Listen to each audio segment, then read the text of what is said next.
Assalamualaikum warahmatullahi wabarakatuh. Perkenalkan, nama saya Rehan Zaina dengan NIM 2021-207 dengan MK Otonomi Daerah.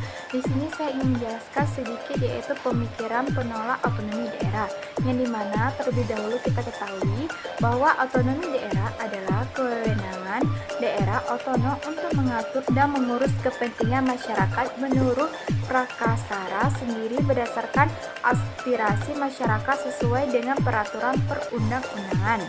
Daerah otonom adalah kekuasaan masyarakat hukum yang mempunyai batas daerah tertentu, berwenang mengatur dan mengurus kepentingan masyarakat setempat menurut prakasara sendiri berdasarkan aspirasi masyarakat dalam Ikatan Negara Kesatuan Republik Indonesia.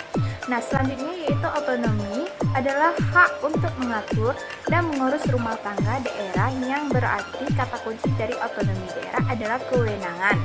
Seberapa besarkah kewenangan yang dimiliki oleh daerah dalam menginisiatifkan kebijaksanaan, mengimplementasikannya, dan memobilisasi dukungan sumber daya untuk kepentingan implementasi.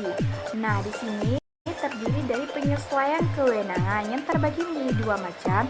Yang pertama ada secara politis, yaitu desentralisasi kewenangan pada masing-masing daerah menjadi pewujud dari suatu tuntunan reformasi seperti direfleksikan dalam garis-garis besar haluan negara.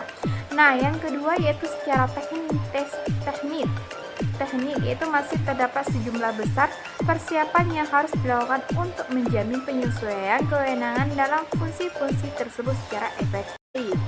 Nah, di sini juga dalam dasar-dasar ilmu politik, Miriam Budiojo menjelaskan bahwa pemerintah pusat mempunyai wewenang menyerahkan sebagian kekuasaan ke daerah berdasarkan hak otonomi, serta otonomi daerah memungkinkan daerah mempunyai hak dan kewajiban untuk mengatur daerahnya sendiri.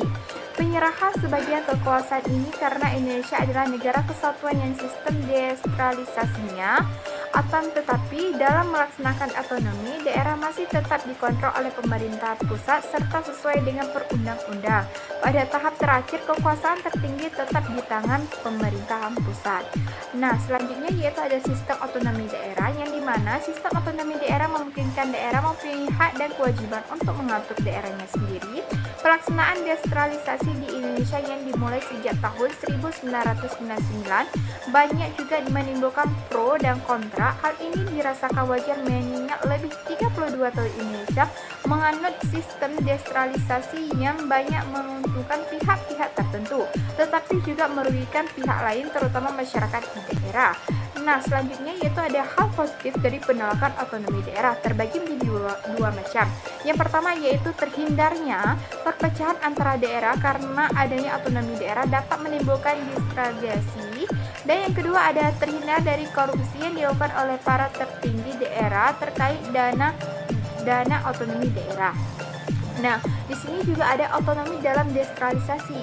Otonomi daerah merupakan bagian dari desentralisasi, yang dimana desentralisasi adalah penyebaran wewenang pemerintah oleh pemerintahan ke daerah untuk mengatur dan mengurus urusan pemerintahan dalam sistem NKRI. Pada dasarnya tujuan untuk desentralisasi adalah agar pemerintahan dapat dilaksanakan secara efektif pada suatu aspek pemerintahan.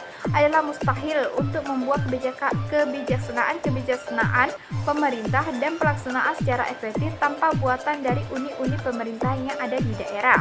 Nah, selanjutnya ada pemikiran penentang otoda yang terbagi menjadi tiga macam. Yang pertama, fragmentasi dan pemecahan atau SNIP. Sebagaimana yang dikutip oleh Mas Unsyain mengatakan bahwa otonomi daerah tidak dengan sendirinya memposisikan diri lebih baik dalam rangka negara kesatuan nasional, justru bisa memperkuat parokialisme bagi separatisme. Dia baiknya kepentingan nasional yang lebih luas dan terciptanya kepentingan daerah yang dangkal.